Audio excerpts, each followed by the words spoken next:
afternoon. Welcome everyone to PhysioTV. I am Dr. Chaitali Kodam, Assistant Professor in Neurophysiotherapy Department at Sancheti Institute of Orthopaedic Rehabilitation and College of Physiotherapy. Welcome to one more episode of PhysioTV.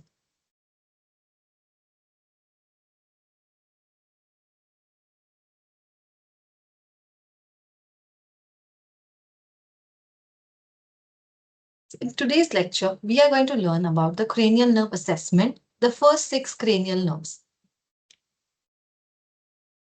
So, as physiotherapists, it is a very important part of our assessment. These are the 12 cranial nerves that are going to origin from the brain and the brainstem. So as we know, the first two will be originating from the forebrain, the next two from the midbrain, then the next four from the medulla. So as we know, these are the 12 cranial nerves. They will be originating from the different parts of the brain and brainstem. The first two will originate from the forebrain, the next two from the midbrain, the next four from the pons, and the last four from the medulla. So this is how we can localize the level of the origin. Introduction to cranial nerves. The origin, as these 12 nerves arise directly from the brain and brainstem, they bring a lot of importance. Functions, they are responsible for different sensory, motor, and autonomic functions. They play a prime role in the clinical assessment. They're essential component of every neurological examination. And as we discussed, they help us to identify and localize these lesions in the brain and the brainstem level. So now these cranial nerves 1 to 6, we have to name them and remember it accurately. The type, are they sensory, motor or mixed? And the key function, the key role that they play individually. So olfactory, optic, oculomotor, trochlear, trigeminal and abducens. We are going to look into each of them in detail today. So let's start. The first cranial nerve, that is the olfactory nerve. It is a sensory nerve and its main clinical function is of smell. So this is the olfactory bulb and the cribriform plate that is located above the nasal cavity. So for examination and assessment of the patient looks something like this. So let's see this in detail. So first we have to explain the patient regarding the procedure of assessment and ask the patient to close both his eyes. After that, we'll be occluding one nostril at one time. So occluding the left, we'll be checking for the right nostril. And present a familiar with a odor which is non-irritating for the patient. It can be something the patient is familiar with, like coffee, soap, vanilla, or clove. And ask the patient to identify the same. So once we have done this for the right side, we'll be repeating the same procedure for the left. Avoid ammonia or strong irritants that can be irritating to the patient.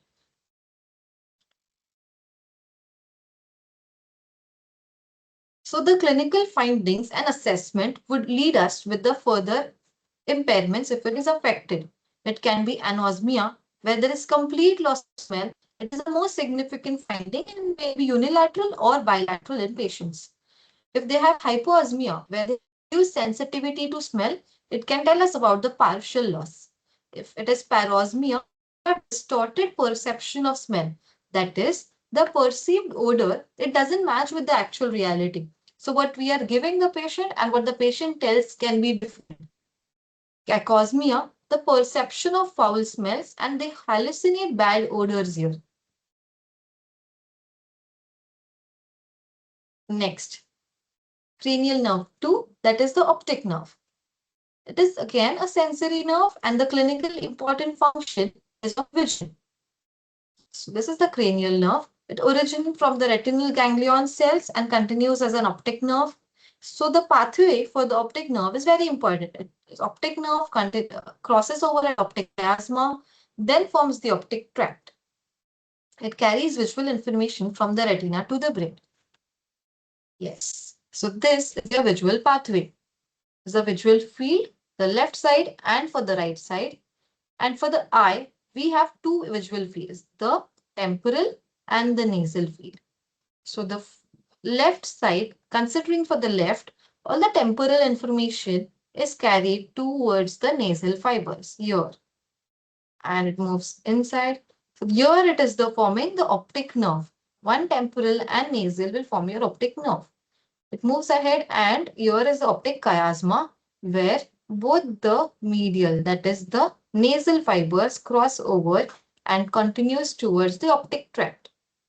They then continue to the lateral geniculate body and then form optic radiations, which are carried to the primary visual cortex. The lead, did you understand the visual pathway? The left visual field and the right visual field. So the optic nerve from the retina, we get the optic nerve, continues the optic chiasma, the optic tract at the lateral geniculate body, and then forms the optic radiations that carry to the primary visual cortex, because it is going to carry the sensory information to the brain. So here, as we see, the lesion at different levels can lead to different visual field defects.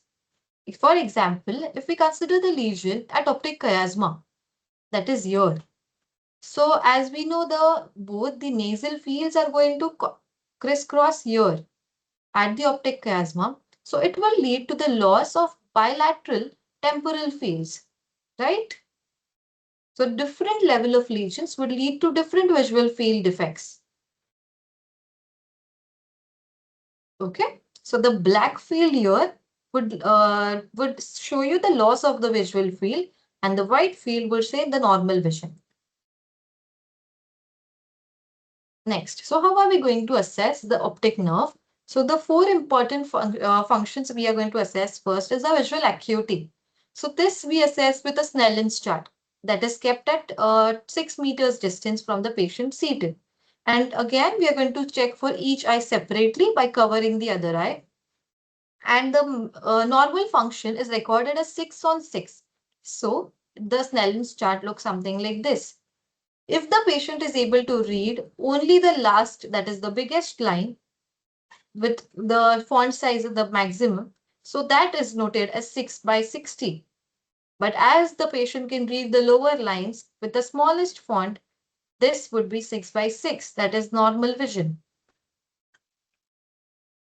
Okay, this was visual acuity. Next, visual field. For testing the visual field, the patient and the therapist would sit front facing each other. And here, both of them close the eye, and the therapist would wiggle fingers in each quadrant. And we will be seeing if the patient and therapist are able to note the moving object at the same time and the same visual fields. This would detect hemianopia and quadrantopia. For normal vision, for us would look something like this, but for them, bitemporal hemianopia would look something like this, where the visual fields of temporal sides are affected. Fundoscopy. Examine the optic disc, macula, and vessels. Detects the papilloedema and optic atrophy. Pupillary light reflex. As we know, it is a afferent part of the pupillary light reflex is by optic nerve. We'll be checking for this reflex as well. By swinging a flashlight. Here we will be assessing the optic disc. This fundoscopy is usually done by an ophthalmologist. So the clinical findings of assessment of optic nerve would tell us about the following clinical findings. If the patient has blindness, that would tell us about complete loss of vision in one or both the eyes. It can be because of optic nerve or retinal lesion. Homonymous hemianopia, that is loss of same visual field in both eyes. It indicates optic tract or posterior level lesion. Bitemporal, so homonymous hemianopia, it's seen it here. Yeah, homonymous hemianopia here. In the sixth one, that is primary visual cortex, where it is homonymously affected. Loss of same visual field in both eyes indicates posterior lesion. Bitemporal hemianopia is here, where both the temporal side is affected at the optic tract level. Yes, let's continue. Optic neuritis would lead to inflammation of optic nerve, painful visual loss, and it is common in multiple sclerosis. So optic neuritis is an important part of our assessment. A relative afferent pupillary defect would lead to Marcus gum pupil. It is detected by swinging a flashlight test. Next. Okay. We now proceed with the third, that is the oculomotor nerve. The name itself indicates oculomotor. So it is motor and parasympathetic in function. So it is responsible for the eye movements. Superior rectus muscle, inferior rectus, medial rectus, inferior oblique, levator palpebrae, and sphincter pupil. So for the right eye and the left eye, this is the superior rectus, lateral rectus, inferior, superior oblique, the medial rectus, and the inferior oblique. So all these muscles are responsible for a normal eye movement in multi directions. Yes. The superior rectus is responsible for upward movement, inferior rectus for the downward movement, and the lateral rectus for the lateral movement, medial rectus for the medial movement. But the inferior oblique and the superior oblique are responsible for opposite action as per their name. So inferior oblique is responsible for an upward and inward movement, right? Inferior oblique, upward and inward movement, and the superior oblique for a downward and inward movement. Okay, this is to be remembered. Next, so how to assess the oculomotor nerve? This is a part of our oculomotor nerve assessment. So out of all these muscles, the lateral rectus and superior oblique, except these two muscles, the lateral rectus and superior oblique, the rest all muscles are supplied by the oculomotor nerve. So for assessment, we'll first inspect for ptosis. So we will observe, is there drooping of the upper eyelid at rest? And we'll see if there is drooping, it will suggest for cranial nerve 3 palsy. Second, pupil assessment. We would observe for the size and symmetry and then test it with direct and consensual, that is indirect light reflex. If the cranial nerve is affected, there would be pupillary dilatation and it will be a fixed pupil. Third, we'll go for eye movement assessment in H pattern. So when we move it in an H pattern, we will see all these eye movements and we will have to observe for what muscle is affected. So ask the patient to follow your finger in an H shape and test all 6 extraocular muscles. We'll be noting for any deviations or diplopia if present. Next, we'll see for cover and uncovered test. This will detect if there is some squint and if there is corrections. So a patient would be covered, and when you uncover, you'll be able to find if there is any phoria or tropia, that is squint. So these clinical findings would respectively tell you that there is ptosis, there is dilated fixed pupil, there is diplopia. So double dip vision, that is diplopia, due to impaired eye movements. It can worsen in specific gaze directions also. So this was the normal pupil size, but because of oculomotor palsy, you can see this dilated pupil.